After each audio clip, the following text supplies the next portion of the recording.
some breakdowns on how I would do my swing, and I'm going to highlight the key areas you can focus on to get more bang for your buck and make sure you're doing everything to get the most effect out of it. So I've chosen the 24 kg just like you have. The first thing I'm going to do is always remember, when I start off, the kettlebell should be in front of me and my feet either side, so it creates like an equilateral triangle. That's the kind of ideal setup. If you want to go even more specific, I like to dig my big toe into the ground and then kind of twist out, gripping into the floor with my feet. I then take a brace position, so a short, sharp breath in and lock my core. So now I'm locked in and my spine, everything in my core will not change.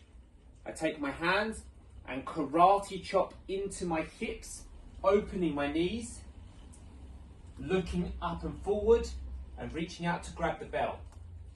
Leaning back now. So now that I'm here, I'm going to use my perception to try and feel my hamstrings tighten and my glutes tighten.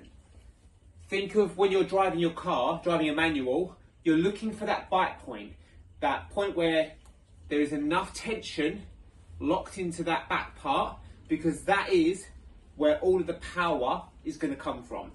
So locking in, open, and I'm going to lean back, find your bite point, and I want to pull my lats down, and then we're going to hike.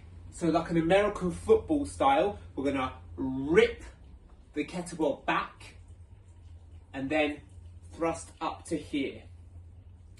At this point, you kind of want to be in a standing plank position. So your bum cheeks should be the most clenched you can have. And here, once the kettlebell reaches this point, you're going to project a sharp sound, a sharp breath out. What that does is it forces a contraction of all of the muscles in the core to make sure everything is working at the point the kettlebell is pulling you away. So although it's a 24 kg kettlebell, the moment you get power and movement through it, that weight increases. So you want to be here at your strongest point.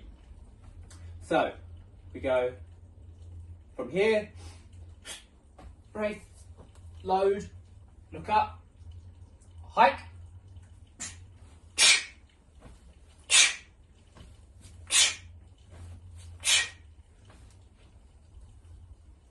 that's step one. The next big thing I always like to think of as a little practice, when I'm coming down, the kettlebell is coming down, I'm standing tall, standing tall, standing tall, standing tall, and it's not until the last moment that I want to feed the kettlebell back through my legs. That loads up the hamstrings and the glutes even more, ready for the next thrust. Hope that's helpful. If you have any questions, feel free to let me know.